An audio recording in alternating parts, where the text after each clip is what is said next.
नमस्कार, news nation देख रहे हैं आप। आपके साथ मैं हूं मोनू चहल। अखिल गुप्ता हमारे साथ हैं। भारत बनाम इंग्लैंड, अब जो अंतिम टेस्ट मैच है वो खेला जाएगा धर्मशाला में। अब तो सिर्फ एक दिन रह गया अखिल जी, और इस मैच को लेकर मैं तो बड़ा एक्साइटेड हूं, क्योंकि यार ये जो मैच होगा ना, पिछले जो मैच हुए थे 4, उनसे थोड़ा अलग होगा, डिफरेंट होगा। क्यों होगा वो भी हम आपको बताएंगे, लेकिन सबसे पहले हम नजर डालते हैं वो 5 बड़ी बातें क्या हो सकती हैं धर्मशाला टेस्ट की।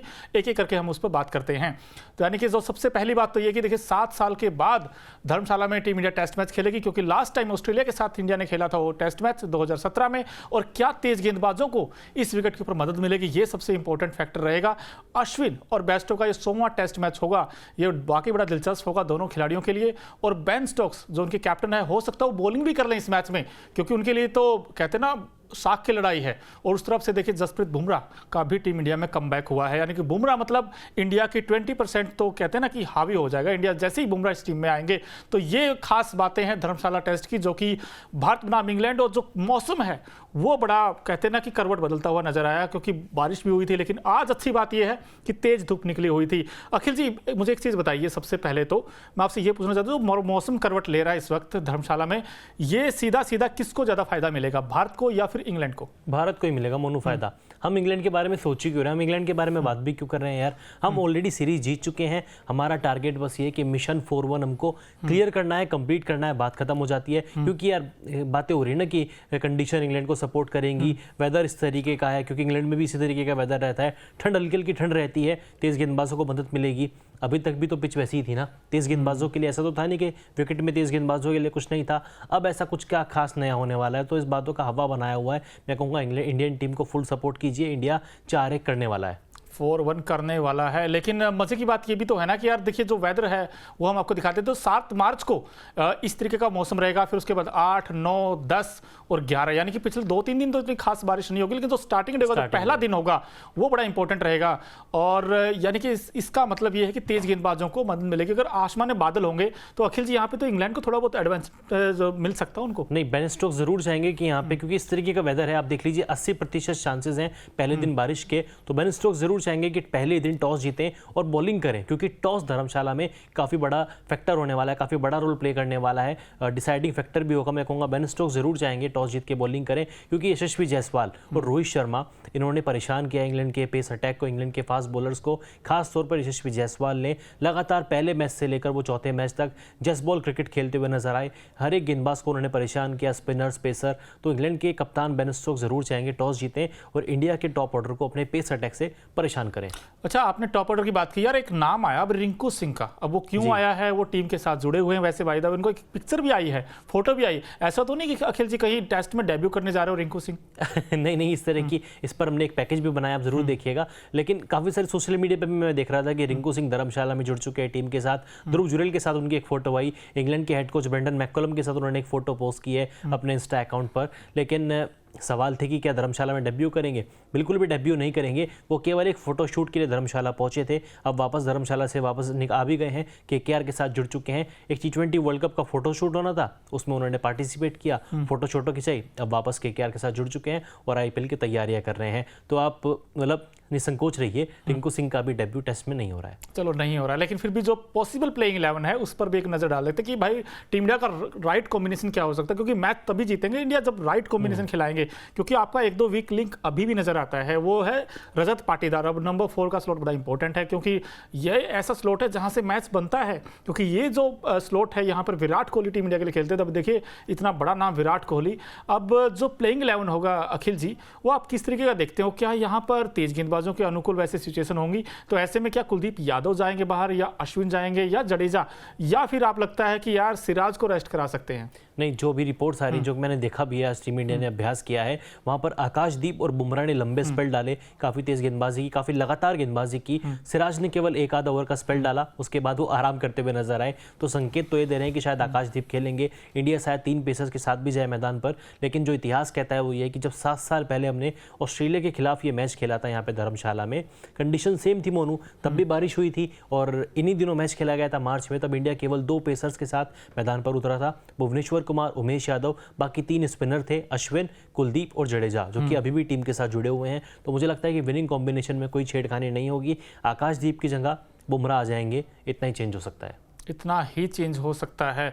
वैसे इंग्लैंड की टीम के पॉइंट ऑफ व्यू से देखें तो अखिल जी बड़ी दिक्कत ये तब है उनके साथ, क्योंकि जो उनका मिडिल ऑर्डर है वो खासकर कोलैप्स करता हुआ नजर आया है, क्योंकि पूरी सीरीज उठाकर अगर आप देखेंगे तो वहां से रन, लेकिन ये सब पॉसिबल प्लेइंग 11 है, ये बड़ी दिलचस्प है। रोहित जायसवाल होंगे, उसके बाद शुभमन गिल, उसके बाद पडिक्कल या पाटीदार। ये तो एक ऐसा सवाल बन गया जैसे कि लाखों करोड़ों का सवाल है, तो हर कोई जानना चाहता है कि भाई देवदत्त पडिक्कल या पाटीदार, क्योंकि मोस्टली लोग तो यही कह रहे हैं कि यार पडिक्कल को ही मौका देना चाहिए। सरफराज खान, उसके बाद ध्रुव जुरेल, रविंद्र जडेजा, आर अश्विन, कुलदीप यादव या आकाशदीप को मैं तो नहीं चाहूंगा यार कि इंडिया रेस्ट कराए। क्यों अखिल?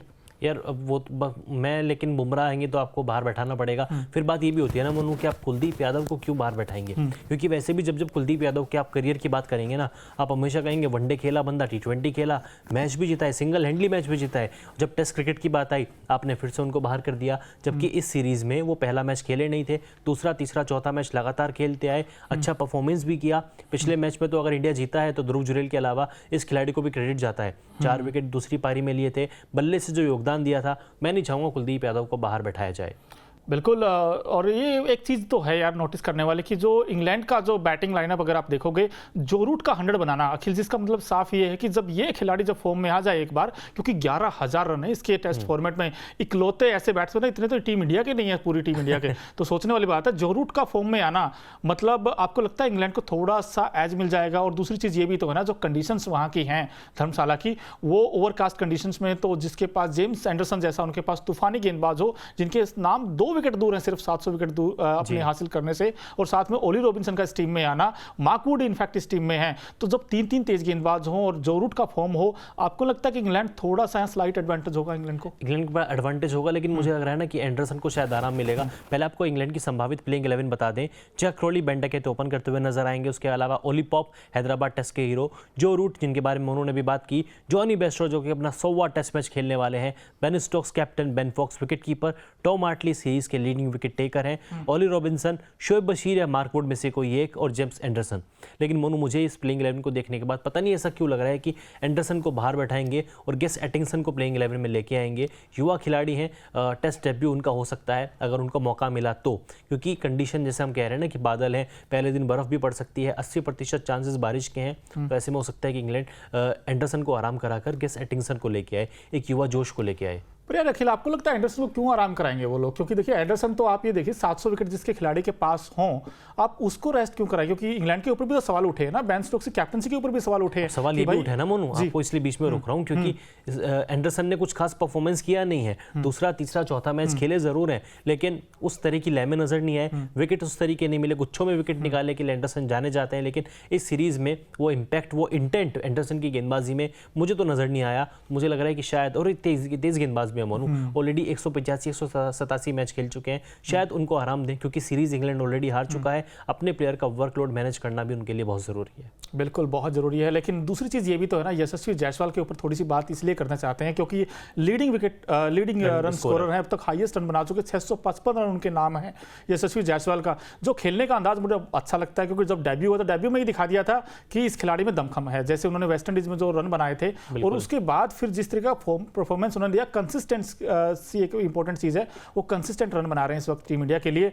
अगर 150 रन वो दोनों इनिंग में मिलाकर लगा लेते हैं तो 800 रन हो जाएंगे अखिल जी। यार 800 रन तो इंडिया के किसी खिलाड़ी ने अब तक बनाए नहीं है, वैसे बहुत बड़ा कीर्तिमान है यशस्वी जायसवाल के लिए। ये वाकई में बहुत बड़ा कीर्तिमान होगा, एक सीरीज में 800 रन। कई सारे खिलाड़ी 2-3 सीरीज खेल लेते हैं, करियर निकल जाते हैं यार, 800 रन आप नहीं बना पाते, लेकिन एक सीरीज में 800 रन बनाना, वो भी जब आप अपनी दूसरी या तीसरी सीरीज ही खेल रहे हो तब आप बना रहे हैं, और तब साउथ अफ्रीका सीरीज आपकी इतनी अच्छी रही नहीं थी। वेस्ट इंडीज में आपने रन बनाए थे, लेकिन सवाल उठे थे कि यार वेस्ट इंडीज में तो कोई भी रन बना देता है, वेस्ट इंडीज में तो पाटीदार भी रन बना देंगे, लेकिन इस सीरीज में यशस्वी जायसवाल ने कॉन्फिडेंस दिखाया है, और सहवाग, मैं उनको खुद बोल रहा हूँ यार, ये लगता है, ऐसा लगता है कि सहवाग 2.0 हमको मिल चुका है। क्यों मिल चुका है? क्योंकि इनका जो जिगरा है ना, वो जो इंटेंट कह लीजिए आप, छक्का लगाते 50 होते हैं, 44-46 पे होते छक्का लगा देते, शतक के जब करीब होते, जब होता ना कि 100 होने वाला है, तब एक चौका लगा देते। तो ऐसा प्लेयर आपको कहाँ मिलेगा? बिल्कुल इसी टीम में मिलेगा, क्योंकि ये नया इंडिया हम बार बार इसलिए कह रहे हैं क्योंकि इस टीम में विराट नहीं, केएल राहुल नहीं है इस टीम में, मोहम्मद शमी इस टीम में नहीं, लेकिन उसके बावजूद भी ये परफॉर्मेंस है, आई थिंक आउटस्टैंडिंग अचीवमेंट है टीम इंडिया की, क्योंकि इंग्लैंड को हराना, और वो भी अब तो ये समय आ गया, 3-1 से तो आगे हैं, अब 4-1 से भी इंडिया सीरीज जीत सकती है। अखिल, आपको लगता है इंडिया में दम कम है? मैं तो शुरू से बोल रहा हूँ यार, हैदराबाद की हार के बाद भी मैंने कहा था, सीरीज शुरू होने से पहले भी मैंने कहा था। इनफैक्ट जब सीरीज शुरू हुई, चिराग और मेरा मानना था कि हैदराबाद ही एक ऐसा वेन्यू होगा जहां पर इंडिया हारेगा, मतलब हार सकता है, और इंडिया हारा भी। लेकिन उसके बाद इंग्लैंड के पास वो दमखम नहीं है कि वो रांची, वाइजैक या फिर राजकोट में इंडिया को हराएं, और ऐसा देखने को भी मिला। इंडिया ने लगातार 3 मैच जीते, जीत की हैट्रिक लगाई। और मैं फिर से कह रहा हूँ कि धर्मशाला का मौसम जैसा भी हो, होने दो, कोई फर्क नहीं पड़ता, क्योंकि रिपोर्ट्स भी ये कह रही हैं कि धर्मशाला की पिच रैंक टर्नर होने वाली है, स्पिनर्स को मदद मिलेगी। पिच पर हल्की सी भी घास नहीं है, क्योंकि बारिश हुई है, तो पिछले 3-4 दिनों में पिच का रंग हल्का हल्का ब्राउन है, भूरे रंग की पिच हो चुकी है। आज शायद पिच के ऊपर थोड़ा काम किया गया होगा, जरा सी भी घास नहीं है, जो कि ये अच्छा संकेत है टीम इंडिया के लिए कि 4-1 इंडिया के लिए होने वाला है। अगर धर्मशाला की पिच रिपोर्ट की बात करें तो धर्मशाला की पिच बहुत हद तक वाइजैक और रांची के जैसी ही होगी। रिपोर्ट्स के मुताबिक धर्मशाला की पिच पर हल्की सी भी घास नहीं है। बारिश और बर्फबारी के चलते पिछले कुछ दिनों से बर्फ पिच के ऊपर कोई भी काम नहीं किया गया है। ऐसा माना जा रहा है कि भारत और इंग्लैंड के बीच खेला जाने वाला 5वां टेस्ट मैच धीमा, यानी कि टर्न लेने वाली विकेट पर खेला जाएगा। बिल्कुल, यानी कि कोई घास नहीं होगी, ये अच्छी बात है, क्योंकि ग्रीन ट्रैक देखे तो कहीं इंडिया भी कहीं फंस ना जाए, क्योंकि आप ना फिर सामने वाली टीम को थोड़ा सा ना कम बैक करवा लेते हो टीम का। लेकिन इंग्लैंड के पास भी अच्छे खासे गेंदबाज हैं, और ये धर्मशाला की पिच रिपोर्ट जो कहती है उसके अनुसार अगर हम देखें तो यार कहीं मुझे ऐसा डर सा लगने लग गया, आखिर कहीं ऐसा ना हो कि इंग्लैंड हमें तंग कर दे, खासकर इस टेस्ट मैच में। जब कहते हैं ना कि कोई टीम नीचे लगी हो, उसके लिए तो साखी लड़ गया, और जब कहते हैं ना जब लगता हुआ बंदा, नीचे जाता हुआ बंदा कुछ ना कुछ तो करके मानता है। तो आपको लगता है इंग्लैंड की टीम कहीं कम बैक कर ले इस मैच में? मोनू, आज पता है क्या हुआ है? आज हमारे कप्तान साहब रोहित शर्मा और हमारे head coach Rahul Dravid chopper से धर्मशाला पहुंचे हैं। अच्छा, हेलीकॉप्टर से। ये दिखा रहे हैं कि हम कितने रिलैक्स है यार, हमें टेंशन ही नहीं है, कोई चिंता ही नहीं है। तो इंग्लैंड भले ही कितना भी दमखम लगा ले, कुछ भी कर ले, रोहित शर्मा चिल्ले हैं, बिंदास हैं। और रोहित शर्मा वो अपने स्टाइल में कह रहे होंगे वो कर लेगा, वो कर लेगा, वो ही करते रह जाएंगे इंग्लैंड की टीम, वो हमको हरा नहीं पाएंगे। मैं तो बार बार अभी ये सोचता हूँ कि यार टेस्ट सीरीज अभी खत्म नहीं हुई है, और रह रहकर मुझे वो राजकोट टेस्ट की हार के बाद बेन स्टोक्स का बयान याद आता है, हम 3-2 से सीरीज जीतेंगे। भाई अब धर्मशाला में आप पहुंच चुके हो इंग्लैंड वालों, कहाँ से ये 3-2 होने वाला है? मतलब आप कह रहे थे ना सीरीज जीत जाएंगे हम राजकोट हारने के बाद भी। अब देख लीजिए इंडियन टीम ने क्या कमाल का पलटवार किया। तो जो लोग उम्मीद लगा रहे हैं ना कि कंडीशन इंग्लैंड के फेवर करेगा, इंग्लैंड के तेज गेंदबाज खिलाएंगे, कुछ नहीं होगा, इंडिया ही मैच जीतेगा। इंडिया ही ये मैच जीतेगा। लेकिन आपने एक अच्छा वर्ड यूज किया, चिल और बिंदास, कि कोच और राहुल द्रविड़, कैप्टन रोहित, सब लोग चिल और बिंदास हैं। वैसे ही जो क्रिकेट फैंस हैं वो भी बिंदास हैं, वो हमेशा अच्छे सवाल पूछते हैं। एक खास सेगमेंट हमने अखिल जी स्टार्ट किया है, उस सेगमेंट में आप एक नंबर है हम आपको दिखाने वाले हैं। वो नंबर क्या है? व्हाट्सएप नंबर है। आप उस पर अपने सवाल भेजिए सीधा, और उसका सवाल देखिए, उसका जवाब भी सटीक, क्योंकि होता ये कई बार कि आप कमेंट्स तो करते रहते हैं लेकिन आपके कमेंट्स कई बार लिए नहीं जाते। लेकिन हम ये ऐसा प्लेटफॉर्म है जहां आप सीधे सवाल पूछेंगे, उनका सीधा जवाब मिलेगा। तो एक बार आज नजर डालते हैं किसने क्या सवाल पूछा है। हाय सर, मेरा नाम वरुण त्यागी और मेरा आपसे यही सवाल है, क्या रोहित शर्मा अश्विन को 100वें टेस्ट मैच में कप्तानी देंगे? यानी कि रोहित क्या अश्विन को टेस्ट कैप्टनसी में मौका देंगे? अखिल जी आपको लगता है इस टेस्ट? वरुण त्यागी ने बड़ा अच्छा सवाल पूछा है। ये सवाल वाजिब भी है, क्योंकि रांची टेस्ट जीतने के बाद ना पूर्व भारतीय कप्तान सुनील गावस्कर ने कहा था, अश्विन से बात करते हुए कहा था, जब अश्विन को प्लेयर ब्रॉडकास्टर से बात कर रहे थे, कि आपका 100वां मैच होने वाला है और मैं चाहता हूं कि रोहित शर्मा आपको कैप्टनसी का मौका दें, मतलब मैच में कुछ क्षण ऐसे हों जहां पर आप कप्तानी करें। कर सकते हैं ऐसे? नहीं, अश्विन ने भी जवाब दिया। अश्विन ने कहा कि सनी भाई, मैं इन चीजों से बहुत ऊपर उठ चुका हूँ, मतलब जब मुझे कप्तान बनाना चाहिए था शायद तब मुझे कप्तान नहीं बनाया गया, लेकिन अब मैं इन चीजों को नहीं मानता हूं। मैं अपने खेल को एंजॉय कर रहा हूं। 99 मैच खेल चुका हूं, धर्मशाला में 100 मैच खेलूंगा, और अब ये बात बहुत हद तक तय है कि मेरी करियर की उल्टी गिनतियां भी शुरू हो चुकी है, मतलब गिने चुने साल बचे हैं, अब इनको मैं एंजॉय करना चाहता हूं, कप्तानी के बारे में नहीं सोच रहा। तो वरुण भाई, मुझे लगता नहीं कि रोहित शर्मा उनको कप्तानी का ऐसा कुछ चांस देंगे। भाई सीनियर प्लेयर हैं, वो अपने गाइडेंस रोहित शर्मा के साथ शेयर करते हैं, ये भी अपने आप में बड़ी बात है।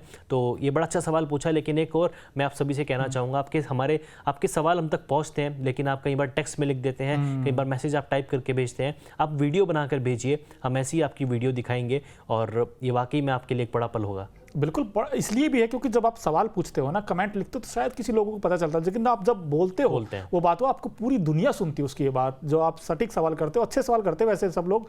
तो इसीलिए आपको व्हाट्सएप नंबर भी हम दिखा रहे हैं बार बार, आप इस पर आकर आप अपने सवाल पूछ सकते हैं।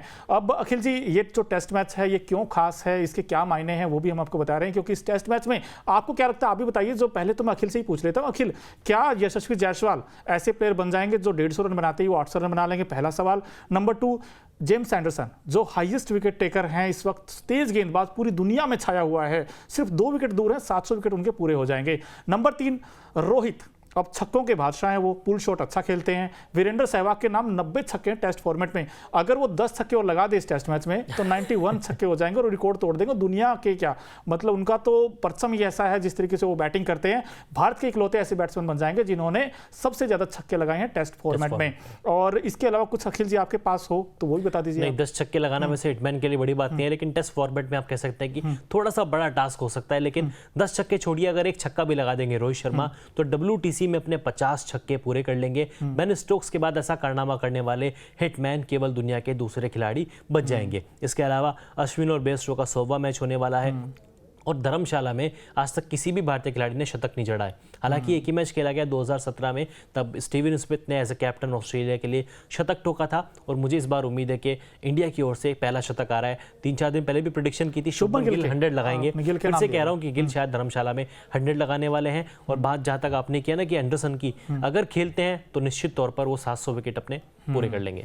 तो देखिए, आप भी बता सकते हैं आपको क्या लगता है इस टेस्ट मैच को लेकर। तो ये कुछ रिकॉर्ड्स हैं जो टीम इंडिया वहां बना सकती है, लेकिन मौसम मेहरबान होगा तो आपको रिकॉर्ड्स की झड़ी लगती हुई दिखाई देगी। कभी आप देखिए नीचे से ध्रुव जुरेल और सरफराज खान ने जिस तरह का परफॉर्मेंस दिया टीम इंडिया के लिए, यंग टैलेंट भी काफी इंप्रेस किया इस सीरीज में। तो मजा बड़ा आएगा इस टेस्ट मैच को लेकर, क्योंकि कुछ कंडीशंस वैसी हैं जैसे इंग्लैंड में होती हैं। तो ऐसे में उनके गेंदबाज भी चढ़कर गेंदबाजी करेंगे, लेकिन इंडिया के बैट्समैनों का रियल टेस्ट होना वाला है। चाहे उसमें जायसवाल हो, शुभमन गिल हो, सरफराज खान हो, रजत पाटीदार, इनफैक्ट अगर मौका मिलेगा उनके लिए तो डू एंड डाई सिचुएशन है, क्योंकि रजत पाटीदार ने यहां रन नहीं बनाए फिर उनका टीम से एक पत्ता कट जाएगा। लेकिन अभी तक अगर आपने न्यूज नेशन स्पोर्ट्स को सब्सक्राइब नहीं किया है तो जरूर कर लीजिए। और साथ ही साथ हम आपको बता दें, यूट्यूब तो है ही है, साथ ही साथ आप फेसबुक पर जाकर भी हमें, न्यूज नेशन स्पोर्ट्स की वेबसाइट है, आप फेसबुक पर जाइए और वहां प्लीज बेल आइकन जरूर दबाइए, क्योंकि सारी नोटिफिकेशन आपको हर वक्त मिलती रहेगी। फिलहाल हमसे जुड़ने के लिए आपका बहुत बहुत धन्यवाद।